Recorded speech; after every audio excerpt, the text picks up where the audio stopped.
Okay, so our guest speaker tonight, Sharon Morrisey. She's a consumer horticulture agent for the Milwaukee County UW Extension, and her presentation will be your lawn, organic, conventional, or in between. Since 1992, Sharon has worked for the UW Extension in Milwaukee. Prior to that, she served as director of the University of Connecticut's Bartlett Arboretum in Stamford. She's also authored a book, Large Flowering Shrubs for the Midwest. And the topics she's going to discuss tonight are: what kind of lawn would you want, probably the best way to mow it, and the efficiently watering your lawn, what some of the best methods are. She's going to talk about fertilizers.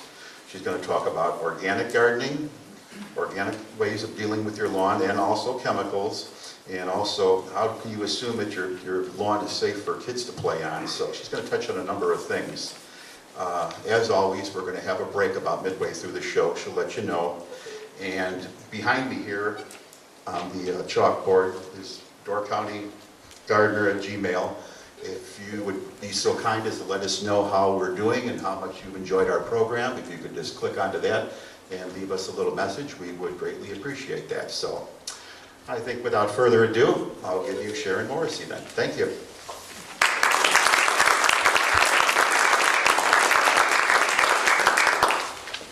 Thank you, Carrie, and thank you for inviting me to speak to the group tonight. I really am honored to be asked, and it was a pleasure to come up here today. It only took 2.5 hours. I allowed 5. It looked like a long way.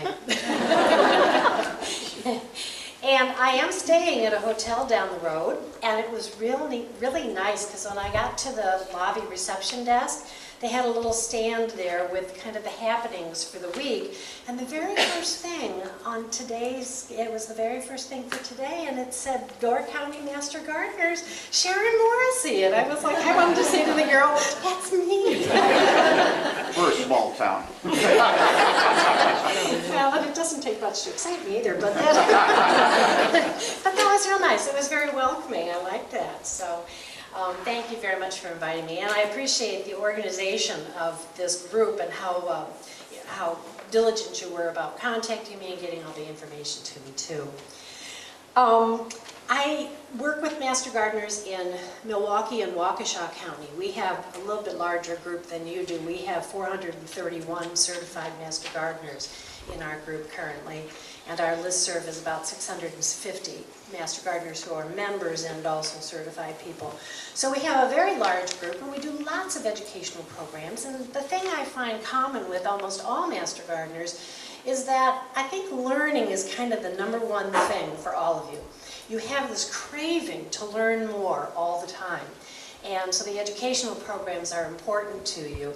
And then, you know, when you came into it, you probably thought, well, okay, I'll do some volunteer service too. And then you find out that the volunteer service is educational too, plus you get to meet all these other nice gardeners. And, but the learning is the thing that really hooks you into this. So I hope that you get a lot out of the program this evening. You know, this is kind of a controversial topic. And I won't make anybody admit your preferences for lawn care and your feelings about lawn care. And, you know, I personally have to be a little careful about letting my feelings come through too. We all have opinions, right? But as Master Gardeners and as representatives of UW Extension, we do need to make sure that we provide all of the options to people so that they can make an informed decision. That's the most important thing.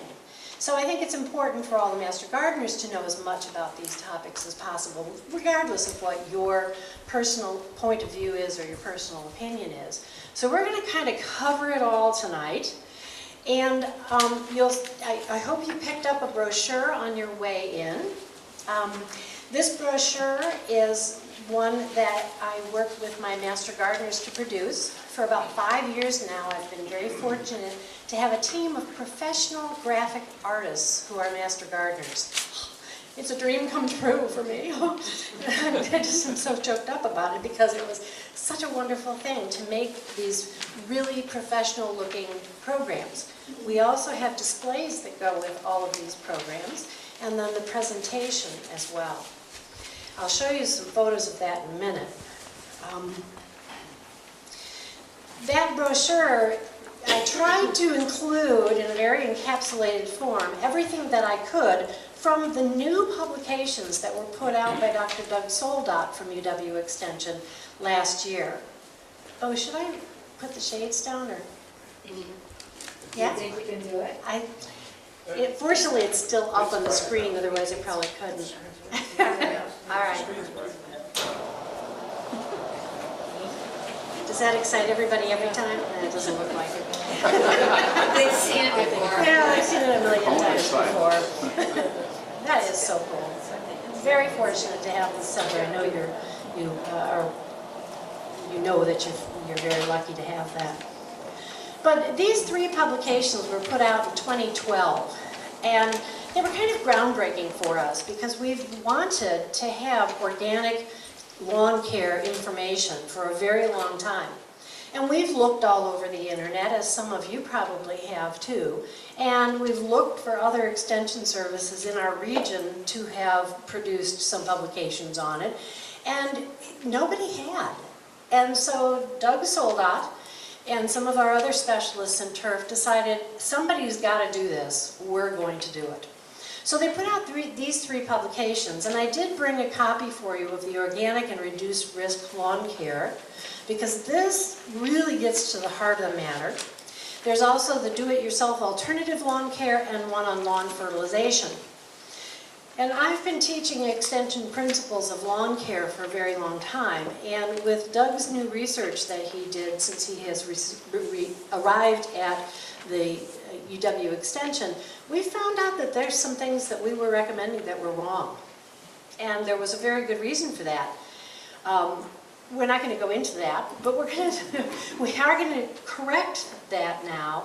And there are some new things that you need to learn when you're making recommendations for lawn care. So hopefully this presentation will kind of refresh your memory, because you're probably already aware of a lot of those. But we have lots of other publications in Extension on lawn care. And it's a very, very good set of publications that we've got on a lot of different aspects of lawn care. That growing grass in the shade and the aeration and top dressing, those are two very common problems people have. So it's nice to have these good publications on them. And you've probably heard people ask questions about the supina bluegrass. Isn't there that bluegrass that'll grow in the shade and it's low, you don't have to do anything to it? So we have a publication on that too. So it's just nice to know. And then we have a whole slew of things on pests. In southeastern Wisconsin, we don't have too much trouble with insect pests. So we don't make very many recommendations for insecticides. If you have a problem that gets diagnosed as being an insect problem, then you treat. But it doesn't need to be a standard practice. And the same thing with diseases. And with diseases, you'll find through this presentation too that we don't usually recommend any treatment for diseases. They kind of take care of themselves. Now, some of that might be somewhat different up here. I'm not sure, Carrie and I and Coggin and I were talking earlier, and it sounds like you don't have a lot of insect pests up here on lawns either. So that's a good thing. We don't have to worry about a lot of that. But a lot of people do worry about that, whether they need to or not. And just some other publications. These are available through the Hort Team website. These are our X Series fact sheets. The ones on this slide are from the Learning Store, from the Publications Office. So look in both places and you'll find just really a lot of very good publications. This is our booth on lawn care, on this subject, on this topic. That we do for the Home and Garden Show. Every year we have a booth there, and we change the topic every year, and this is what I work with the graphic artists on to produce these lovely, really high quality displays, and then these brochures to go with them. And we have about 11,000 visitors that come through that show and talk to the master gardeners during the period of that show, which is about a week long. And it's interesting, I have a photo that last year I got to the home show on a night when there wasn't a whole lot going on. It was really dead for some reason. I don't know if it was weather or another sporting event or something, but there weren't very many people there. And I kind of walked past the aisles as I was walking toward the Master Gardener booth, and hardly anybody there. And I got to the aisle the Master Gardener booth was in, and I looked down the aisle, and all the booths along there were empty of visitors. But there was this cluster of people around the Master Gardener booth. People really appreciate your information and our information that we give out. So this display, we always have that large pop-up display, plus we have another 6-panel display that we can provide information on. And here's a close-up of that display. We've done these on, our first one was on small space, small budget vegetable gardening. The next one was on trouble-free tomatoes. Then we did this one, then we did one on Tender Loving Care TLC for trees. And this year it's on do-it-yourself fruits. So more to come, and that stuff is on our Milwaukee County website if you want those brochures, and you're free to download those and use those as you want. So, you know, even if you say you don't care too much about your lawn, I bet everybody kind of like to have a lawn like this. If you didn't have to do anything extra to it, and you could have a lawn that looked like this, wouldn't you do it? Yeah, probably. This is probably more the reality for a lot of people. That's my lawn. I mean, it's not a picture of my lawn, but my lawn looks like that, sure, you know. And is this a natural lawn? People say, oh, well, it's natural as long as it's green, I don't care. But when you've got 95% creeping Charlie, there's a lot more of us who care a little bit more about how good our lawns look. So the topic is conventional, organic, or somewhere in between, because there are people at both ends of the spectrum and everywhere in between. And we can provide help for them, starting with the basics. And those basics are kind of on the front of this brochure: the mowing, watering, and fertilizing. You do those 3 things right, and then the rest of the stuff, it doesn't have to be done as intensively. You don't have to do a lot more. A healthy, vigorously growing lawn is the best solution to all of your other lawn problems. So learning how to do those things right will help you to reduce weeds, to avoid insect and disease problems, to avoid thin lawns, and to care for lawns in shady areas, to not have to worry about soil erosion and surface roots, because you can handle all that through those 3 basic cultural practices. So let's go over those real quickly. And these pretty much haven't changed. Mowing. Set the mower as high as you can. 2.5 to 3 inches high or more if your lawnmower will do it. Do any of you mow your lawns that high? Was it something you had to kind of get used to? Yeah. Because it's a look that looks a little scruffy because it's so long. It looks like the lawn needs to be mowed. You know, you're used to saying, oh, that height, it needs to be mowed. But it's better for the lawn because it shades out a lot of the weeds, and you're not mowing off more than 1/3 of the plant at a time. And you're leaving the clippings on the lawn. So those are 2 other things that you need to do right. You leave those clippings on the lawn, you're adding nutrients back into the soil, and you avoid a whole fertilizer application each year by just leaving your clippings on the lawn. So that's 1 fertilizer application less that you need to do. And by not mowing off more than 1/3 of the height at a time, you're not killing off some of the plants, which causes those dead plants to leave sheaths and roots and crowns of the grass plants to create thatch. If you mow too short at one time, if you take off too much at any one time, so you can avoid the problem of thatch by mowing properly at the right times. And then sharpening your lawnmower blade. And this is what an unsharp lawnmower blade will do to your lawn. And it looks bad. It's also, because you'll see sort of this cast, this kind of yellowish cast over the lawn, so you can really tell the lawnmower blade probably needs to be sharpened. But also think about anything else that you prune or clip. You would never leave a jagged edge like that. The plant will actually lose more water through a surface that's been cut that jaggedly like that. So you can help the health of your plant by just sharpening your lawnmower blade too. And then those grass clippings. People always think, and you've probably heard this before when you talk to people, that if you leave your clippings on the lawn, that it contributes to thatch. Lawn clippings do not contribute to thatch, especially if you mow often enough and you're not cutting off large clippings or long clippings. If you have long clippings and they mat on the lawn and you leave them in mats on the lawn, that can do some damage to the lawn. But just normal grass clippings do not contribute to thatch, because thatch is just a buildup of the dead roots and stems and the sheaths of the individual grass plants. The clippings themselves are 95% water. They dehydrate and dry out like that. So, and then the rest of it's pretty much nitrogen. So clippings are actually a good thing. And I like this picture because I think this shows what thatch is better than anything. It looks sort of like a cocoa doormat in between the grass blades and the soil. And we used to say if you had a ½ inch or more that you should do something about it. But now they're saying an inch. You can let it go up to an inch without it really causing too much trouble. If it goes beyond an inch, then you should probably do something about it. And we will talk about that. Okay, so that's lawn mowing. Any questions about lawn mowing? Anything else you want to add? So, good lawn mowing practices. People think, oh, there's nothing to mow a lawn. But there is. There's a way to do it right. And then watering. This is one that I've kind of turned around on as I've learned more from Dr. Soldat and his research, and the issue of phosphorus running off into lakes and streams, and the phosphorus ban we have on fertilizer now, because phosphorus is carried by soil and organic matter that runs off of a lawn.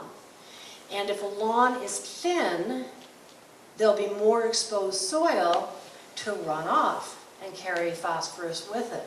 But if you can keep your lawn thicker, you're going to have less runoff, and your lawn will be healthier and able to compete better with the weeds that are the other big pest problem that most people use some product to control. So, you know, we always used to say you don't have to water in the summer, the lawn turns brown, it's not dead, it's just dormant, right? And that's true. But your lawn will be thinner if you allow it to go dormant all summer long. So that's kind of your call, how you want to handle that. I have a postage stamp size yard, so it's not that hard for me to water my lawn. And the year that I decided to religiously water my lawn was 2 summers ago. Remember that drought we had? It was a good year to make that decision. I decided that before the drought happened, but you know, when your lawn has suffered like that through a hard summer, it's going to be thinner, and then you don't have the advantages of that thicker lawn. So, you know, it's a personal choice, but there are pros and cons to it. When you do water, you should provide an inch of water all at once, unless you have very sandy soils. What are the soils like up here?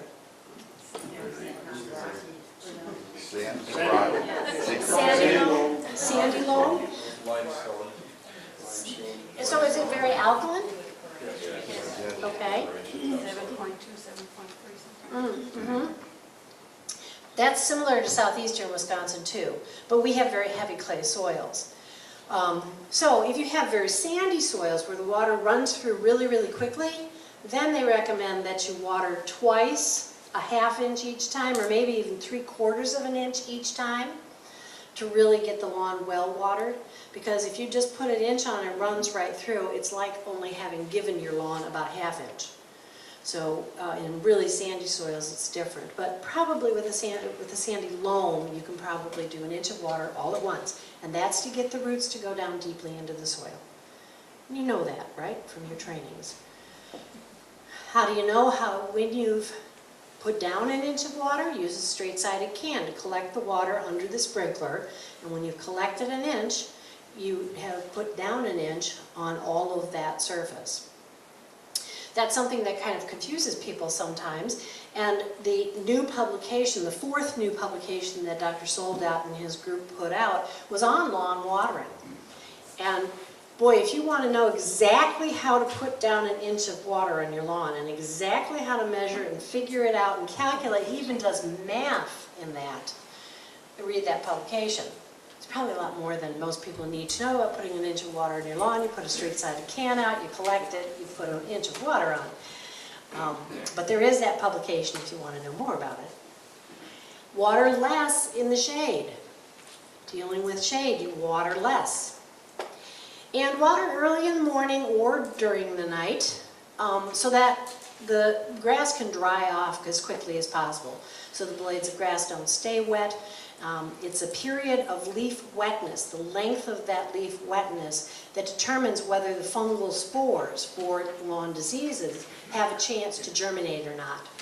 They have to have enough water for a long enough period of time to do that. So the faster you can get that lawn to dry off, the better off it is.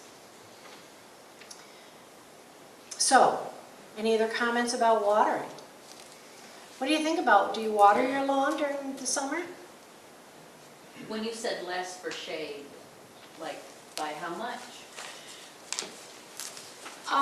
By half, Okay. I'm going to say. Okay. Because it dries out less quickly, that makes sense. And then there's that whole issue of exposed roots under trees. And people say, well, I can't grow grass in the shade because I don't have any grass underneath my Norway maple. Is that a common one around here? Spruce.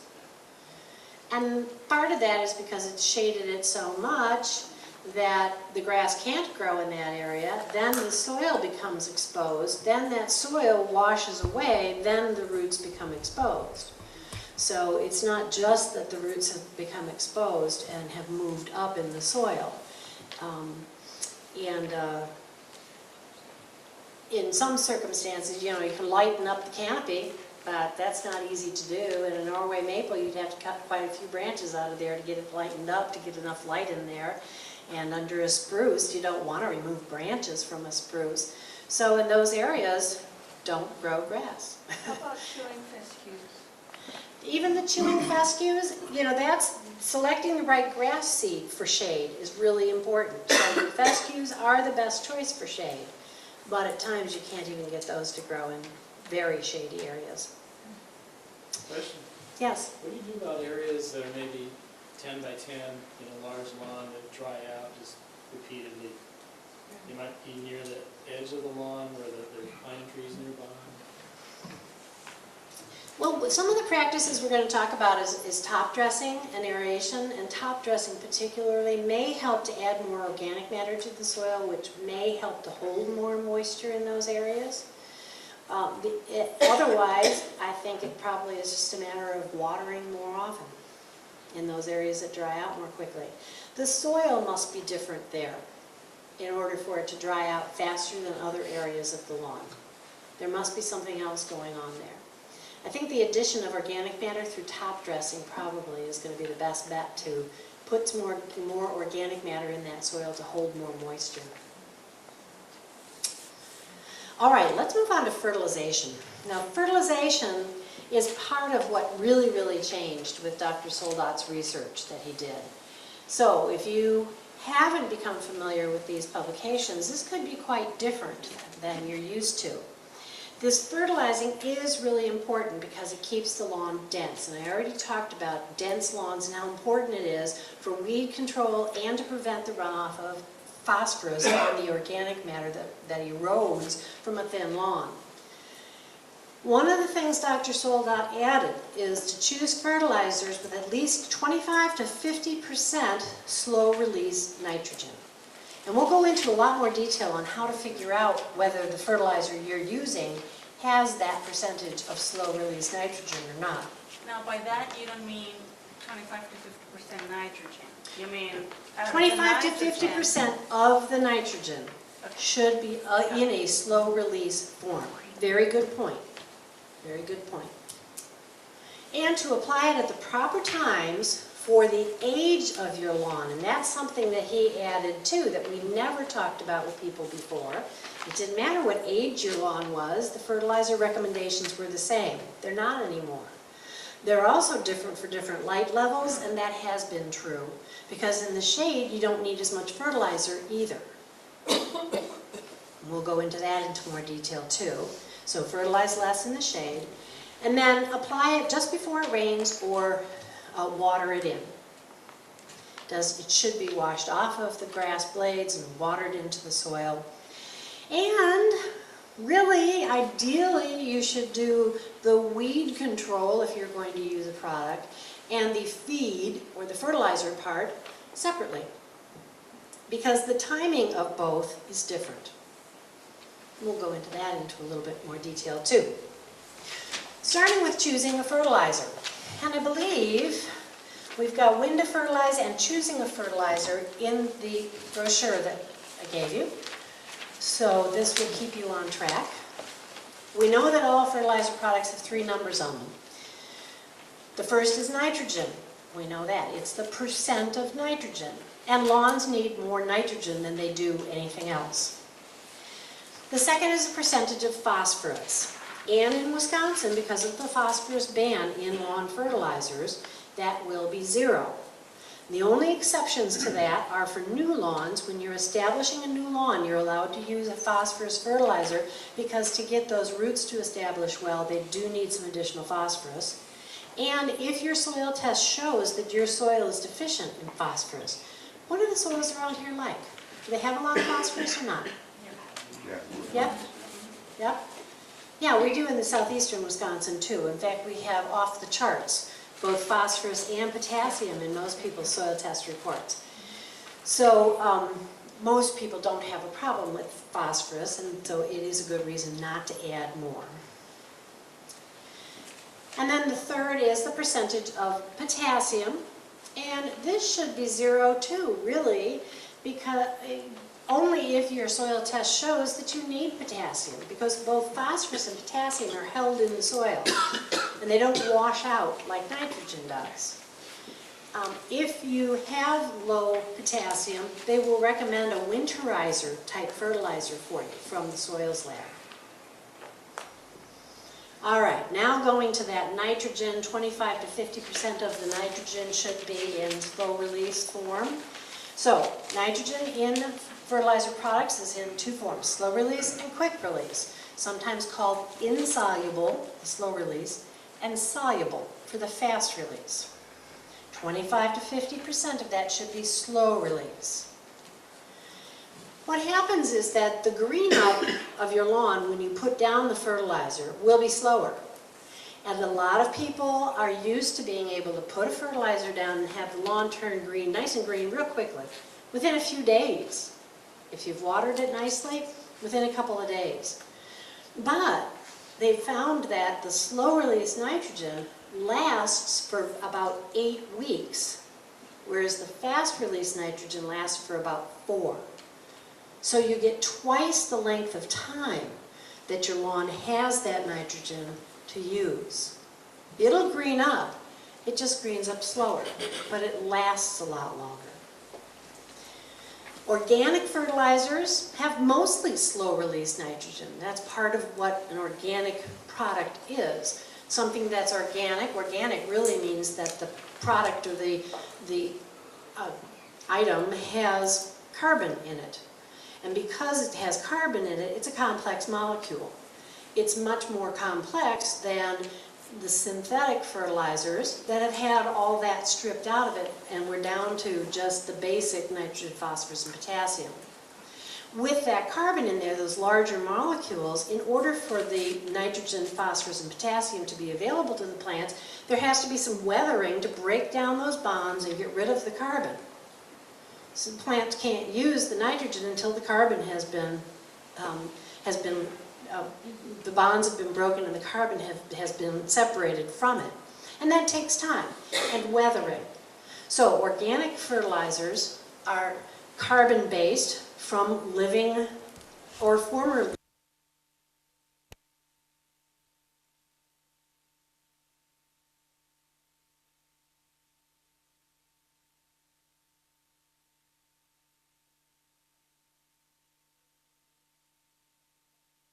really only after about 2 years, you've only used up about 20 to 50% of the nitrogen that you put down because it's released so slowly. So if you're using an organic fertilizer like manures or compost or a fertilizer product that has been developed that has organic materials in it, then the lawn will be less green than with conventional fertilizers, for the first couple of years, you're not going to get the green up. Not that really bright green. But to compensate, you might want to apply twice as much for the first few years that you're going to an all-organic fertilizer. Because it takes that much longer for that organic fertilizer to break down and become available to the plants.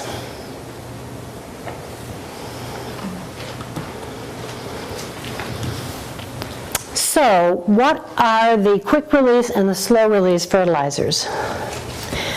Quick release sources of nitrogen include ammonium nitrate, ammonium sulfate, urea, and other forms of urea that are kind of stabilized so that they don't break down quite so quickly. And then the slow release nitrogens will be coated urea, sometimes it's called sulfur coated or a polymer coated urea. Any of the biosolids like milorganite or any of the sewage sludge products, manures, and any other natural forms of organic matter that have nitrogen in them. Those are all slow-release nitrogen forms. Now, if you're going for an organic lawn, however, the biosolids are not approved for organic production of food, that is. So it's up to you whether you want to use it on your lawn or not. The only reason is that those biosolids, I have to think about this for a minute because it no longer has to do with heavy metals. I guess because of the processing that they feel that it's not been purified enough and it can still have carryovers in it. So the biosolids are not approved for organic production of food. We'll talk about that in a minute too. So when we look at this label up here, we've got 24% nitrogen, 2% phosphorus, and 12% potassium. And when you look in the ingredients in the bag, you'll see that with nitrogen, it breaks it down for you, and then maybe you can see it a little better here. It says that 24% nitrogen, of that, 1.5% is ammoniacal nitrogen. That's a fast-release nitrogen, right? 7.5% is a urea nitrogen. That's a fast-release nitrogen. 10% other water-soluble nitrogen. So that's fast release too, except there's that all-important little asterisk there. And then there's a double asterisk after the 5% water-insoluble nitrogen. And those asterisks are really important because when you look at the single asterisk at the very bottom of that second section, it says that of that 10% water-soluble nitrogen, 1.37% of it is slowly available. So even though it says it's water-soluble nitrogen, part of it's not water-soluble, and that needs to be counted toward your slowly soluble nitrogen. So unfortunately, it's very confusing, and you have to know how to analyze the product ingredients that are on the label. So what you need to do is, if you add the percents of nitrogen, phosphorus, and potassium, they equal 24. If you add the percents of nitrogen, they equal 24, not 100. So you add 1.5, 7.5, 10, and 5, that equals 24. So that's the 24% nitrogen. If you divide each of those individual portions by 24, and then multiply by 100, you find the percent of each thing that is in that nitrogen. So, doing that, as an example, the slow-release nitrogen, we have 1.37% slowly available nitrogen from the urea. We have 5% water-insoluble nitrogen. Those are the only two things on there that are slow-release. So that's 6.37% slow-release nitrogen. You divide that by 24, because that's the total amount of nitrogen. Multiply it by 100 to turn it into a percent, and you come up with 26.54% slow-release nitrogen. So if you had first looked at this bag and said, okay, those top 3 things, and you add them all together, and gosh, the majority of this product is fast release, so it can't possibly be 25 to 50% slow release like it's supposed to be. But if you do the math, which I have to tell you, I'm a horticulturist. I am not a mathematician. I don't like doing math. I don't do math well. But there are times when math is really important, and this is one of them, where it really does make a difference when you take a look at it this way. Then this product qualifies for that 25 to 50% slow release nitrogen that's recommended by the university.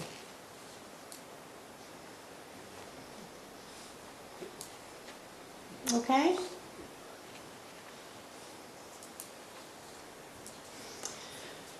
So it's a good thing we all have calculators on our phones.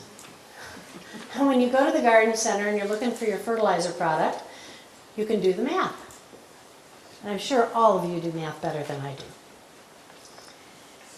So that was how to select a fertilizer product so you know you're getting the type of nitrogen source that you need. And then when to fertilize. Well, we used to say we fertilize by the holiday schedule. And our most important fertilizer application of the year was Halloween, right? Not so much anymore. That has changed. And we have 3 sets of conditions. We have young lawns that are less than 10 to 15 years old, older lawns that are 10 to 15 years old or more, and then lawns where people collect their clippings. So, how many of you have a lawn that's older, 10 to 15 years old or more? Yeah, see, I think a lot of people, that's the case. And this also qualifies for shady lawns. For those, you only need to apply fertilizer twice a year. Memorial Day and Labor Day. It says nothing about early April, which is when everybody wants to go out and fertilize their lawns. And it says nothing about October, Halloween. Lawns that are younger than that, we do recommend 3 fertilizer applications, but we still don't say anything about April or October. Memorial Day, Independence Day, and Labor Day. So this is quite a switch from what we were saying before. Yes? Wouldn't that be determined, I mean, if you did a soil test, I mean, if you have a sandy soil, of course you're gonna have less nutrients. So, you know, wouldn't a soil test still be your best option rather than age? To get a true perspective? Yes, it is important to have a soil test, but the problem is that really the only thing we need to add to our lawns is nitrogen. And a soil test does not show how much nitrogen's in the lawn, in the soil. Because nitrogen is this water-soluble element that leaches through the soil and changes from day to day. So they give you a recommendation based on where the lawn is and what type of soil it is, but they don't tell you, they can't tell you how much nitrogen is in soil. And they always recommend the same, 1 pound per 1,000 square feet. I mean, And they do. I've done several soil tests in different soils, it's always And the same recommendations. 3 to 5 pounds per year. Yep, you're right. You're right. Right. So that's why they're now going by age, because what they have found is that if you fertilize your lawn regularly for 10 to 15 years, there's nitrogen that builds up in the soil organic matter, and it provides a reservoir of nitrogen for the lawn for years to come. And as it builds up that reservoir over those 10 or 15 years, there's more of it available later that the lawn can draw upon. Again, I don't know the physics of that. And then the nutrient cycling with the microbes in the soil. Sounds real good. And, Give the microphone. and then the microorganisms that die and leave their bodies to science, leave their bodies to your lawn, and then that provides more organic matter and more nitrogen. Yes. Well, then if all you ever need is nitrogen when your lawn gets old, can we just stop fertilizing altogether? No. Why? Because apparently, you know, your lawn is using it all the time. Yeah, but you said that it's always building it up. But it always is using some too. So you have to do at least 2 fertilizer applications a year. For the rest of your life. The rest of its life. Yes.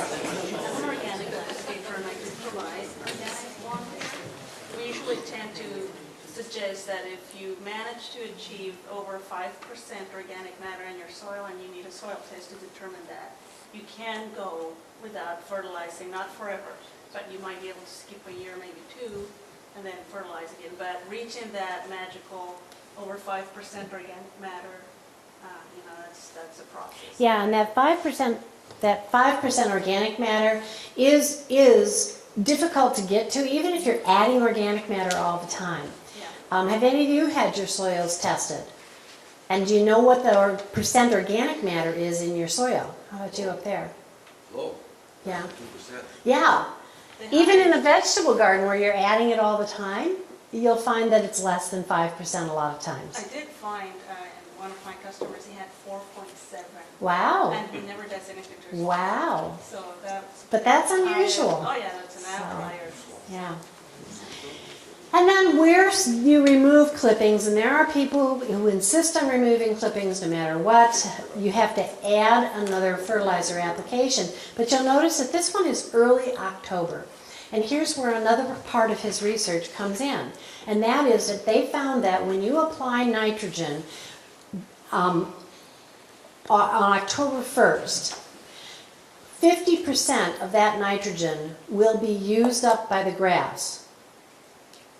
If you apply that same nitrogen by the same amount of nitrogen on the 15th of October, only 10% of it will be used. So it's almost a waste to fertilize any later than October 1st. And we used to say that the lawn was still using the nitrogen, and it was based on research from a different part of the country. That was the problem.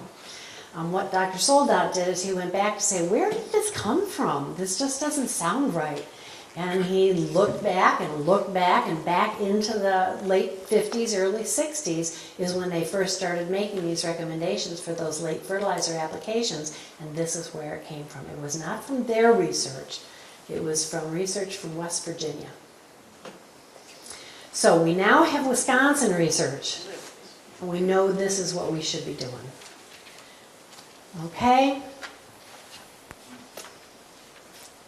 What we've talked about so far, just good basic lawn care, mowing, watering, and fertilizing. And that can take care of a whole bunch of your problems. And you may not need to do much else to your lawn. I think this is probably a good time to take a break. Oh, we have some questions, yes? Earlier you said you should weed and feed separate. Yes. When should you get weed? We'll talk about that when we talk about weeds. Later. Yep, we will talk I about do that. have a question relating fertilizers. Do you know anything about kelp? Have you used it or? No, I don't. I'm sorry. But it is an organic product. I don't know how quickly it breaks down or anything. I would imagine it's slow release, but I don't know anything beyond that. So why don't we take a break now, and when we come back, we'll start talking about your choices. Start it again? Yeah, that'd be fine. What's wrong with this picture? That's right. So you gotta know that the green side goes up, right? So, it's your lawn, it's your choice. That is what this whole thing is about. You can do it any way you want. And who are we to judge others, right? Don't answer that. So we've already talked about this. Hiring a lawn care service is an option, and we talked a little bit about that during the break with a couple of people. And unfortunately, I think the lawn care companies get a really bad rep. And I think part of that is because we make them do what they do. Because people who hire lawn care companies expect their lawns to look better than it did when they were caring for it by themselves. And so if you haven't been using fertilizer, and you haven't been controlling weeds, and you haven't been taking care of insects and stuff, and you tell them you don't want them to use any of those nasty chemicals, how is it going to look better? And you expect it to look better, you're going to fire them.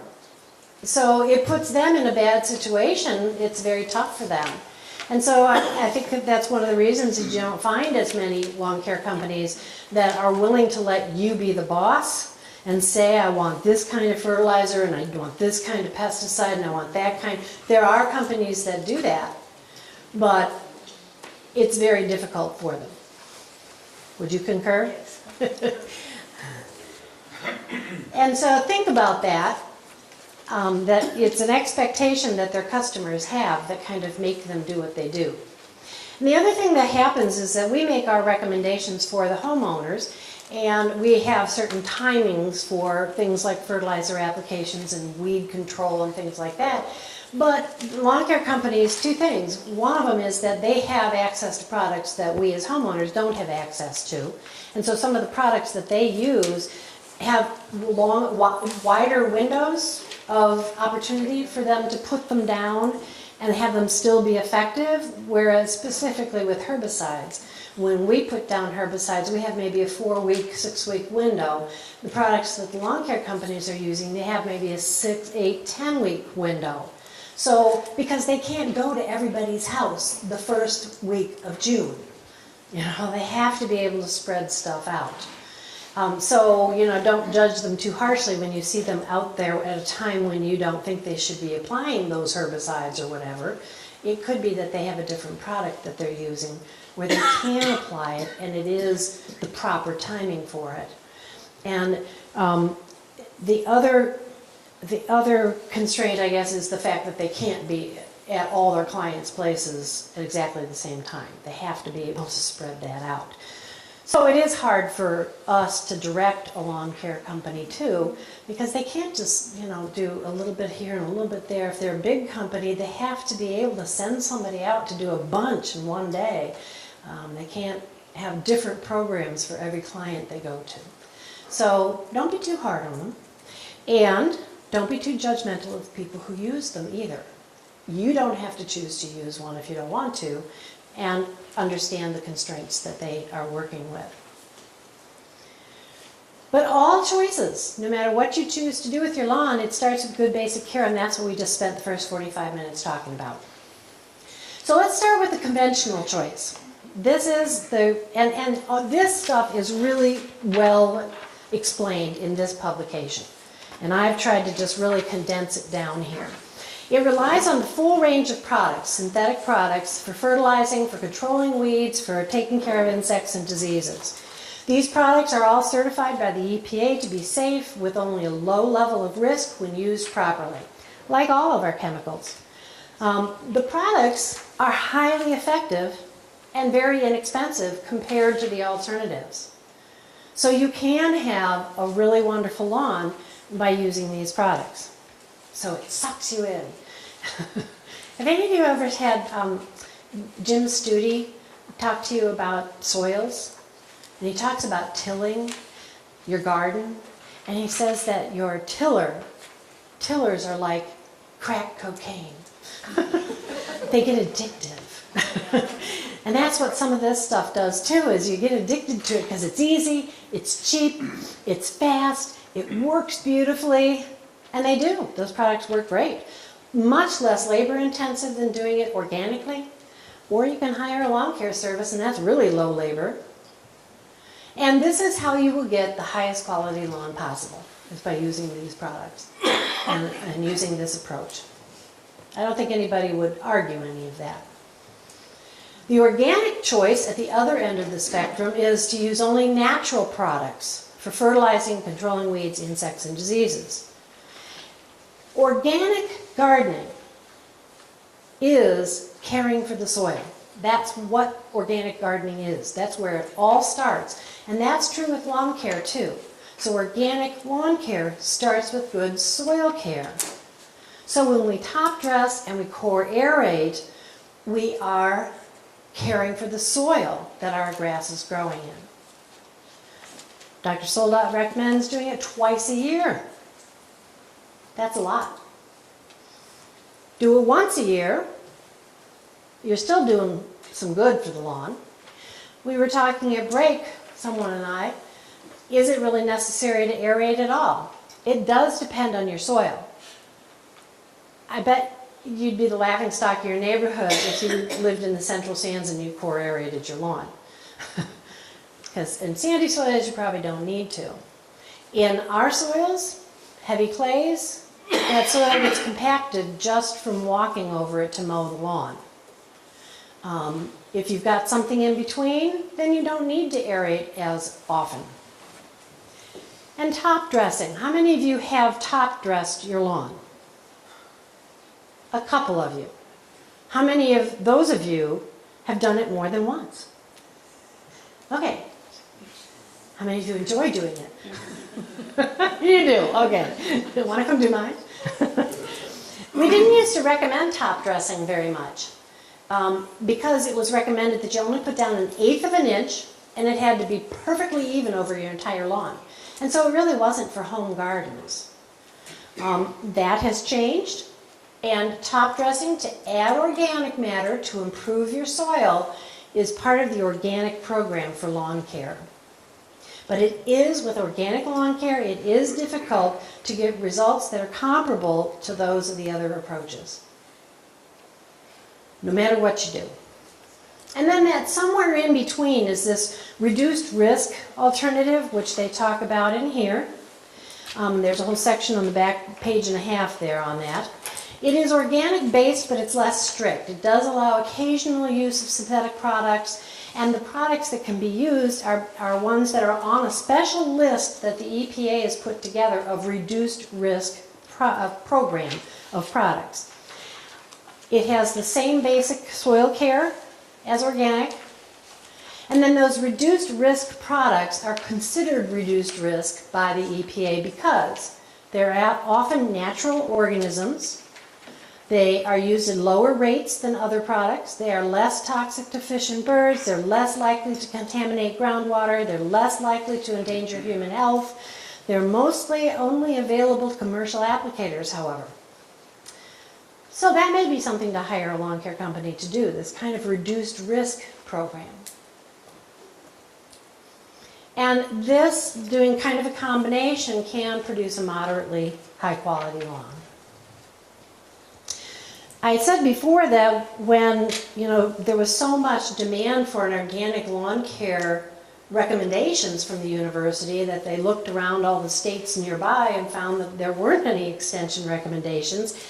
And that's because it was difficult to put together an organic standard. There are no official standards for organic lawn care. Organic standards are for food. Those are the only ones that are really set, is for food production. And so to come up with these recommendations, they had to kind of modify what existed. The other problem is that not all natural products are organic. That National Organic Program that sets standards for what products can be used is for food production, not lawn care. So you can't just go to that and say, okay, these products are approved for organic lawn care and these are not. There's no body that has decided that. You can look for products that are OMRI approved, that Organic Materials Review Institute approved, and that's a good place to start if you're making those choices. The EPA does exempt certain products from testing and registration, and those are things, I don't think I put them, wait a second, there we go. I didn't really put them down here, I think it's somewhere else that I kind of mentioned the fact that these are things that usually are pretty much in their normal form. They haven't had a lot of processing done to them, and they haven't been shown to be harmful in other ways. Things like the vinegars and the citrus oils and all that kind of stuff. Those are the things that the EPA exempts from testing and registration. But that means that those products haven't been tested. So it doesn't mean that they won't necessarily hurt your lawn, but they won't necessarily help it either, because they haven't been tested. So it was really difficult for them to come up with the things that could be included in an organic lawn care program. Also, most organic products have not been scientifically proven to be effective. And that sort of goes back to that, you know, it might not hurt it, but it also might not help it. So it's a waste of money. And legally in Wisconsin, products must meet the vendor claims in order to be legally sold. So if the vendor claims that this product is going to control weeds, it has to do that. But if it hasn't been tested, then you can't prove that it's going to do that. So really, those products shouldn't be included on anything we recommend either, because they really aren't legal to sell in Wisconsin. And most of the products, when you do narrow it down and say, okay, this probably should be included and that should be included, they're expensive, they're less effective, and you do need repeat applications of most of them. So these are the problems that they ran into in trying to determine an organic lawn care program. And a lot of them are very labor intensive, as we'll see in a minute. So it starts with that organic soil care, twice a year in the spring and the fall, aerating and top dressing. He says that you can top dress up to 1 inch of compost spread evenly over your lawn. Here's 2 pictures of people doing that. Here you have the raking method, and here you have the fling method. We all done the fling method. And then we probably have to do the rake method. But the idea is to get it to look like what's in the middle here. 1 inch of compost spread evenly is going to be, that's a lot of compost. Even in a small area, that's a lot of compost. And it also needs to be pretty fine, you know, it can't have lots of big clumps in it or you're never going to get it evenly over the lawn. So that is kind of high maintenance. They recommend high quality compost. There is a table in this publication that tells you various sources of compost. Composted manure actually is high enough in nutrients that if you use composted manure to top dress, you probably don't have to do any other fertilization. Where's Milwaukee fit into this program? Well, Milwaukee fits in as a fertilizer product. The analysis is high. No, it's not the analysis. It's then you have to put a lot more on because it's only 6% nitrogen. And in order to get a pound of nitrogen per 1,000 square feet, you have to put on 4 times more than you would of a product that's 24% nitrogen. So it's the volume. And same thing with manure. You know, it's very low in nitrogen. So you have to put lots of it on to get enough nitrogen. If you use composted yard waste, it's not high enough in nutrients, so you will need to supplement with a fertilizer. You'll still have to do your fertilization. So I decided, okay, that same year I decided in the spring that I was going to do this because Dr. Soldat said you should do this. So I called up the company that I've had to do my core aeration occasionally, and I asked them for a 1/2 inch of composted manure and aeration. I wanted the top dressing and the aeration over my lawn. I have a very small yard. And for the core aeration, it's about $80 to do my entire yard. To do the 1/2 inch to add that 1/2 inch of composted manure, the whole process was going to cost $600. How many square feet do you have? I have about 5,000 square feet. So it's a pretty small yard. $600, needless to say, we did not top dress with composted manure.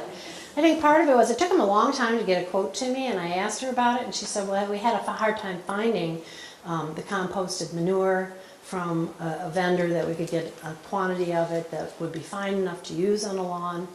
So hopefully as more people ask for this kind of thing, you know, and that's happened with many of the products that we use in horticulture. The more we ask for, think about insecticidal soap. And those of you who've been around for a while, you know, 20 years ago, you had to really look around for insecticidal soap. And now it's everywhere. You can get it at the grocery store just about. So, okay, so this is your organic soil care, the aeration portion of it. Remember, he recommends you can do it up to 2 times a year. You have to core aerate deeply in soft soils. That's not too hard to do. You do it in the spring and the fall because that's when the soil is softest, because it's moistest then. And in heavy clay soils, we recommend that you use the type of core aerator that has a vertical impact. So it hydraulically pushes those cores down into the soil, because just the drum type doesn't go deeply enough. You need to have cores at least this big, and you need to have them at least this close together. And so you may have to go over the lawn a couple of times to get them deep enough, to get them close enough together, and then you have to use a vertical impact if your soil is heavy to get them deep enough. And you leave the cores on the surface. It looks like a party of Canadian geese had an enormous shindig on your lawn when you get done. But those cores contain soil, and the microorganisms in the soil help to break down the organic matter and release the nutrients from the organic matter and make it available to your lawn. So that's a good thing. So for fertility, that composted manure top dressing, there are brands of fertilizers, and I don't know any off the top of my head, and you have to look around for them. More and more of them are becoming available that contain that 25 to 50% slowly available nitrogen. The organic ones will have up to 100% slowly available nitrogen. And we've already covered that the lawn will be less green for a longer period of time, but it builds up in the soil. You do need larger quantities of the organic fertilizers because they're lower in nitrogen content. And less of that nitrogen is available. So you either be patient or you double the nitrogen. And because you have to put on such large quantities, and because it's an organic product, it often is a lot more expensive per unit of nitrogen than the synthetics. And then this is where Milorganite fits in. But it doesn't meet the USDA organic standards for food. So it's okay for the reduced risk lawn care system. So it's kind of your choice whether you want to use it or not. All right? And now the big thing that everybody thinks about when they think about organic lawn care is they think about pesticides. We've talked about everything but pesticides. And I'm going to start with insect control because it really is the easiest. There are very few organic insecticides available, and their effectiveness varies, as we already talked about why that is. And this is a quote from the publication. The costs can be shocking. They're mostly naturally derived products. And so there are things like neem oil that comes from the neem tree. Pyrethrum, you're familiar with, comes from the chrysanthemum plant. Spinosad is a very promising product that we're using in a lot of areas of horticulture now. We use it a lot in the vegetable garden because it's from a soil bacterium that was found under a rum keg in Jamaica. So who was looking under these rum kegs? No, it was actually an old warehouse that had produced rum, and it was in these areas they found that there were not the same insects and diseases and weeds and such, and so they did some testing on them and found that spinosad is a very effective insecticide, and it can help to control some diseases as well. Milky spore disease, that's another one that can be an insect control. It's not highly recommended. Phil Pelletieri, oh, we're going to miss him so much, is not a fan of it unless you really have a lot of grubs in your lawn. Nematodes, endophytes, all those kinds of things are the naturally derived insect control products for organic lawn care. I think I missed a bullet point here because with organic insect control, a well-maintained lawn generally doesn't need a lot of insect control. And same thing with diseases. A well-cared for lawn that's been properly mowed, watered, and fertilized doesn't need a lot of disease control. There really are very few diseases that cause significant damage. What we find in our area, it's probably true around the state, is that when people come in with a lawn problem, we tell them to bring in a sample. They can send, if they won't listen to us, tell them that they don't really need to worry about it. It'll take care of itself eventually. And then they want to send a sample into the disease diagnostic lab, and they send it into the disease diagnostic lab, and they send back a thing, and they say, yeah, we found such and such in your lawn, but the best way to care for it is to properly mow, water, and fertilize. They almost never recommend a fungicide for a lawn. So that proper fertility and proper watering are really important. The fungicides that are available for lawn care are sulfur, Bordeaux, and Bacillus subtilis or Rhapsody. And really all of these things in a home lawn really don't need treatment. So that takes care of insects and diseases. Check them off your list. We don't need to use those products. Weed control is a whole nother thing. Mowing your lawn properly, watering and fertilizing can help, but you're still probably going to have some weeds. So hand dig or pull them when you can. My husband loves to go out and spud dandelions. No, he won't come to your house and do it for you. He's got enough in my yard. And we recommend that you spot treat with herbicides if there are a few in your lawn that exist. All of the USDA approved organic weed killers kill both weeds and grass, except for the chelated iron product. Most of them kill the leaves only, but not the roots. In fact, all of them do. So that's a problem. There just aren't any products out there that are like a broadleaf weed killer, that you can go around and squirt your dandelions and not kill your grass and have it kill the dandelion all the way down to the roots. There are no systemics.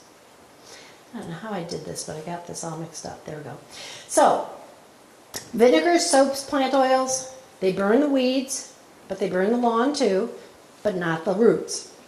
And these products are the ones that the EPA doesn't do any testing or registration on, so you don't really know if they're going to work or not.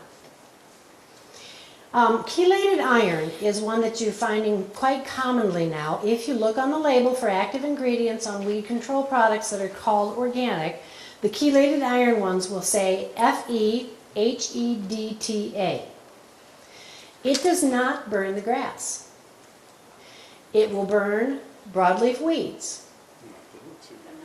but not the roots. No, I But- have used a commercial chelated iron. Ah. The one that you find available for homeowners is such a low percent of iron that, the weeds might come back. But the commercial one will turn the dandelion black in a day, and it will not come back. And it will not come back. So, But so it does work. the But it's ones so that you can use for homeowners, oh, that's interesting too. Dr. Soldat feels that this is the best hope that we have for a weed control product, because at least you're killing back the tops. And if you do that often enough, you're weakening the root system. It's that concept of starvation of a weed. So you do it often enough, you're going to starve out that root system, and it will keep your weeds down. It may not take care of them completely. And then there's corn gluten meal, and this is a real popular one these days, and most people I talk to who have tried to use it have ended up giving up for a couple of reasons. One is it's very expensive. You have to use a lot of it. Some people use it as a fertilizer too. It's 9% nitrogen, so again, to get 25% nitrogen, you have to use 3 times the product to get that amount of nitrogen if you're using it for fertilizer. It is a pre-emergent. It is not post-emergent, so you don't put it on existing weeds. You put it there to prevent weeds from growing. The problem is that it doesn't work ever to 100%. The first year will work to about 25% of the weeds, seeds. It'll keep them from germinating, but the other 75% germinate. The next year you might get 50% weed seed suppression, but 50% will grow. And then the next year you may get 75%, but that's as high as you'll ever go. And so people look at that, it's very expensive, you put all that money into it, and you still have weeds all over your yard. So a lot of people give up on it for that. It is very expensive. Plus, there is the issue, Don't leave that. are we going to the same thing? Yeah. Yeah, Genetically modified. yeah, if it's from genetically modified corn and you're a purist about organic products, then you can't use corn gluten meal either. And it's corn gluten meal, not corn gluten feed. Yeah, it is corn gluten meal, not corn gluten feed. Yeah. And what was that? Because of the genetic modification, probably be toxic to chemicals. No, not necessarily. No? No. That's a leap that a lot of people make that is not really accurate. Genetic modification doesn't necessarily mean that the product is going to have the BT in it, and that's what's toxic to caterpillars. But that's not going to be in the corn gluten meal because of processing and because of the stage that product is at. But it is not considered, on organic food standards, it's not considered organic, so you can't use it. So then we talked about those minimum risk products. Here's just a little bit more about them, the vinegars, soaps, and oils.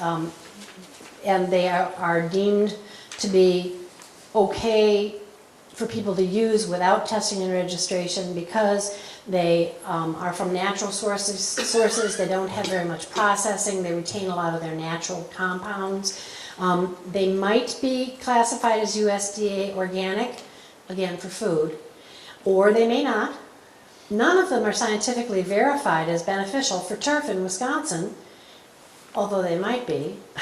But since they're not verified as being scientifically verified to be beneficial for turf, they're really not legal to use for turf in Wisconsin. And here's the somewhere in between. And there's a whole publication on this. It's a very short publication. It really just basically says a lot of what we've already said.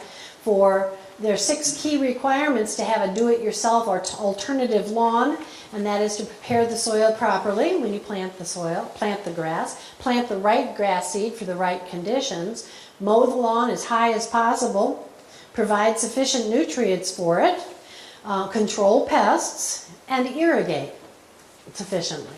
And that's the basis of that do-it-yourself alternative lawn care.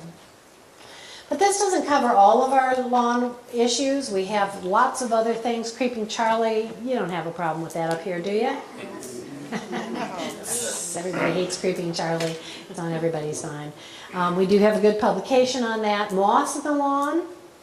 Moss is there because the conditions are right for the moss to grow. You need to change the conditions is the only way to prevent the moss from growing. There's all kinds of products you can use, but they're not effective as long as those conditions are still there. You're going to have moss. Ants in the lawn. Yeah, ant mounds that kind of travel around your yard and stuff. The trick is getting that product down deep enough. And I don't think there's any organic way to do it. People say, oh, I go out there with boiling water and I pour it in there. I think that Dr. Phil Pelletieri calls that revenge. Revenge tactics. It makes you feel good, but it doesn't really take care of the queen way down in that ant mound. And we do have a fact sheet on that too. So, there are lots of issues that crop up in lawns, but, basically your choices are those conventional or organic and then somewhere in between. And it really is your choice, and we do need to provide that information to others that we talk to. And I wanted you to be aware of the changes that are made in the lawn care recommendations now through the new research that they've done at the research station, at the O.J. Norm Research Station. So that concludes the presentation. Do we have any questions? Yeah. What is your comment on grinding up leaves in the fall and leaving them set? Leaving leaves on the lawn, excellent. As long as you can see the lawn through the chopped up leaves, you're fine. Because they too add organic matter to the soil, and there is some nutrition in those leaves. Other questions? I just, when you're talking about top dressing, using manure, I found lot of the stuff commercially available in bags has been pasteurized, and a lot of the benefits of the compost you're getting are in the micronutrient, or the microorganisms that Yeah. are in there. So to fully get the effects of that, get a good compost, not a bag. Yeah, that's a good point. If it's been pasteurized for either compost or manure, composted manure, when the microorganisms have been killed. Right, that's a good point. Good point. Other points, other comments, other questions? Are you awake? No, I know you are. So, well, thanks very much for your attention this evening, and I hope you guys have